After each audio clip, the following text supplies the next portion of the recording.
Hi friends, நம்ம பண்ணையில் வந்துட்டு இன்றைக்கி வந்துட்டு முட்டையெல்லாம் வந்துட்டு கலெக்ட் பண்ணியாச்சு. அதை தாங்க கொண்டு போயிட்டுருக்கேன். நம்மளோட பண்ணையில் வந்துட்டு முட்டை இடுறதுக்கு இது மாதிரிலாம் செட்டப் பண்ணியிருக்கோம். அதை அப்படியே பார்க்கலாங்க.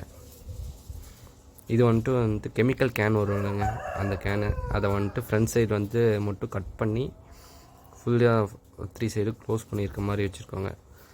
கீழே வந்து வைக்கப்புல் வந்து போட்டிருக்கோம். ஏன்னா முட்டை வந்து உடையாமல் இருக்கணும் அப்படிங்கிறதுக்கோசரம் வந்துட்டு வைக்கப்புல் போட்டிருக்கோம். இது வந்து ஒரு கோழி 2 கோழி கூட படுக்கலாங்க. ஓவனில் பார்த்திங்கன்னா 2 கோழி கூட படுத்துருக்கோம். பார்த்திங்கன்னா தெரியும். வந்து முட்டை இட்டுட்டு போயிருங்க. இந்த 2 முட்டை எடுக்கிறது எல்லாமே வந்துட்டு கோழி வந்து முட்டை இட்டுட்டு போயிடுறது. இது வந்து எல்லாமே அடக்கோழிங்க வந்து படுத்துருக்குதுங்க.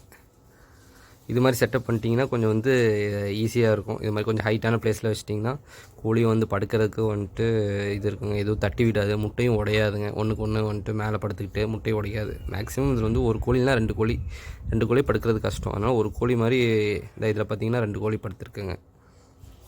சில கோழி வந்துட்டு காலையில் நேரமாகவே முட்டை வச்சிடும். சில கோழி 9-10 மணிக்கு வைக்குங்க. சில கோழி வந்துட்டு மதிய டைமில் வைக்கும். அதனால் வந்து நம்ம வந்துட்டு முட்டையை வந்துட்டு பாதுகாக்கிறதுக்கு வந்துட்டு ஒரு 2-3 டைம் வந்து போய் பார்த்துக்கிறது வந்து நம்ம சைடில் வந்துட்டு வெட்டுருங்க.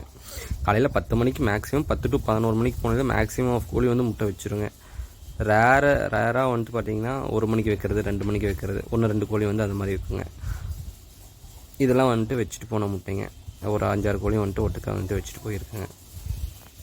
மாதிரி மறைவான இடத்துலலாம் கொஞ்சம் மறைவாக வச்சுட்டா வந்துட்டு கோழி வந்து முட்டையை உடச்சி குடிச்சிருது, அந்த பிரச்சனை இருக்காதுங்க. இது ஒரு நாள் எடுக்கலைனாலும் அடுத்த நாள் வந்து எடுத்தாலும் அது முட்டை வந்து அதே பிளேஸ்லேயே இருக்குங்க. வேறு எந்த கோழியும் உள்ளார போய் படுக்காது.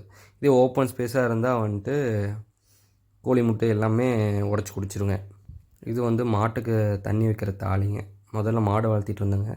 இப்போ மாடெல்லாம் இது இல்லைங்க, கோழி மட்டும்தான். அதனால் வந்துட்டு இதை வந்துட்டு அப்படியே யூஸ் பண்ணிக்கலாம் அப்படின்னு சொல்லிட்டு அதில் வைக்கோல் போட்டு அதில் வந்துட்டு முட்டைறது செட்டப் வந்து பண்ணியிருக்காங்க. கலெக்ட் பண்ண முட்டை எல்லாத்தையும் எடுத்து கொண்டு போய் ஃப்ரிட்ஜில் வச்சுருவாங்க. ஒரு கலெக்ட் ஆகி ஒரு 100 முட்டை வர அளவுக்கு கலெக்ட் பண்ணிவிட்டுங்க. அப்புறம் கடைசியாக வந்துட்டு அடை வைக்கிற அன்றைக்கி வந்துட்டு முட்டையெல்லாம் எடுத்து 24 hours வெளியே வச்சுட்டுங்க, ரூம் டெம்பரேச்சருக்கு வர அளவுக்கு வச்சுட்டு அதுக்கப்புறம் வந்து அடையில் வச்சுருவாங்க. வீடியோ பிடிச்சிருந்தால் சப்ஸ்கிரைப் பண்ணுங்கள்.